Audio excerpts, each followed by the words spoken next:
sehari pertama ini adalah informasi yang harus transparan yang diberikan oleh pimpinan universitas kepada media, ya. Jadi apa-apa saja yang berkaitan dengan program-program yang dilakukan itu akan kita sampaikan kepada media secara cepat. Nah, itu yang mau kita lakukan. Yang ketiga, tentu saja saya ingin membuat untuk pembenahan infrastruktur dulu, infrastruktur dari lokal, terus ada juga nanti taman-taman ini mau kita lakukan. Tapi kalau ini kan tidak mungkin 100 hari bisa dirasakan, ya, karena ada butuh waktu. Tapi di 100 hari ini itu perencanaannya sudah akan bisa dilihat.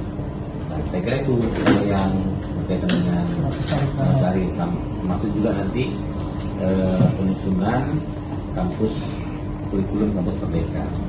Nah, dalam 100 hari ini mau kita kerjakan desainnya secara lebih komprehensif, ya. Itu. Nah, Pak, dalam audisi calon rektor kemarin kami ada menangkap bahwa Bapak salah satunya fokus dalam pemerataan sarana dan prasarana seperti yang Bapak bilang sebelumnya. Nah, apa Pak standar dari bahwa sarana dan prasarana itu sudah layak, dan bagaimana langkah Bapak dalam pemerataan sarana dan prasarana di tiap fakultas nantinya, Pak? Karena jujur aja itu merupakan angin segar bagi kami mahasiswa ini, Pak, untuk mengenai sarana dan prasarana tersebut, Pak.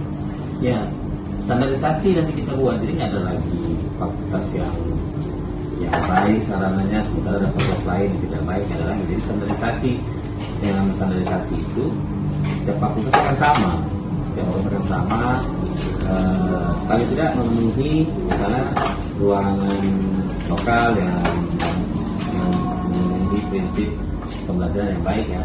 Kalau kemudian ada taman publik, terus juga ada tempat-tempat yang bisa dijadikan tempat bersama seperti coworking space, kita harus bangun, ya. Toilet juga harus dibagusin. Itu namanya standar yang sama. Jadi nggak ada lagi nanti kita insya Allah antara satu kampus dan kampus lain punya perbedaan dalam hal infrastruktur. Kemudian Pak, menyangkut tentang kuliah daring yang sekarang lagi dilakukan mahasiswa USUM dan mahasiswa lainnya itu, Pak. Nah, apa langkah USUM nih, Pak, agar kuliah daring ini tetap optimal gitu, Pak? Karena kami ketahui bersama sebagai mahasiswa di Pak, jadi kuliah daring ini sedikit menghambat khususnya di praktikum gitu, Pak. Jadi apa Pak langkah USUM ke depan untuk mengoptimalkan kuliah daring ini, Pak? Nah, memang kalau sulit kalau praktikum, ya. Iya, Jadi kalau praktikum yang sulit kalau masih dilakukan secara daring. Nah, ini yang juga di kementerian masih dibahas bagaimana sebetulnya mengganti peran tatap muka itu menjadi daring.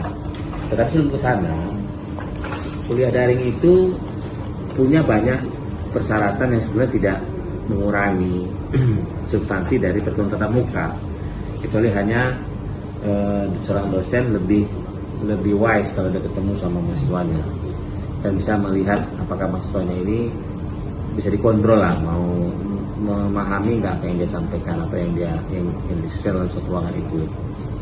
Nah, untuk itu kuliah daring ini yang dilakukan adalah peningkatan performance dari aplikasi yang kita gunakan atau platform yang kita gunakan. Performance dari dosen dalam rangka menggunakan itu. Ini masih banyak nih masalahnya nih. Masih banyak dosen yang tidak begitu familiar menggunakan platform online, mau Zoom, mau apapun, mau yang e-learning USU itu juga masih banyak yang belum perform menggunakannya. Karena itu kita akan mengimprove itu. Kecuali tadi yang lab. Nah, yang lab ini mau saya tanya dulu nanti beberapa pengelola lab. Formulasi apa yang bisa dijadikan dari yang tetap muka menjadi daring. Ini saya lagi cari formulanya kalau itu. Nah, mengenai aplikasi ASA yang kemarin sempat viral di FISIP dan di kampus lain juga sampai, Pak. Nah, ada nggak Pak rencana Bapak menggunakan aplikasi ASA itu sebagai pedoman untuk USU khususnya bisa mendapatkan akses seperti yang di FISIP itu, Pak? Kita sih bilang yang pertama Layanan itu. Layanan itu maksudnya nanti itu ya ASA itu kita laksanakan di salah satunya ASA ya, Pak? Di semua tempat, di semua ini. Nah, terus Pak, dalam pernyataan Bapak kemarin ketika mengapresiasi salah satu mahasiswa Nurul, Bapak bilang mengenai program orang tua asuh itu. Nah, itu gimana Pak maksudnya, Pak? Ya gini, orang tua asuh itu nanti kan kita cari para ya orang-orang yang mampu lah, kelompok mampu di luar ya, misalnya apakah dia gubernur, wali kota, bupati atau pengusaha yang mau menjadi ayah asuhnya atau orang tua asuhnya untuk mahasiswa yang tadi tidak mampu, dan dia misalnya tadi kalau dia sudah dapat bidik misi ya sudah. Ini yang orang-orang yang misalnya tadi sudah memang betul-betul dia butuh. Nah itu kita cari nanti bapak asuhnya. Itu kita perlu pendataan yang kuat, pendataan yang kuat mana-mana mahasiswa yang memang secara ekonomi dia tidak mampu tapi dia punya komitmen untuk belajar. Sudah banyak sebetulnya yang mau. Nah kita perbaiki dulu informasi datanya yang di dalam ini. Tinggal pendataan lengkapnya itu, Pak? Iya. Nah terus Pak, harapan Bapak ke otoritas USU dan pegawai USU selama Bapak menjabat nantinya, Pak?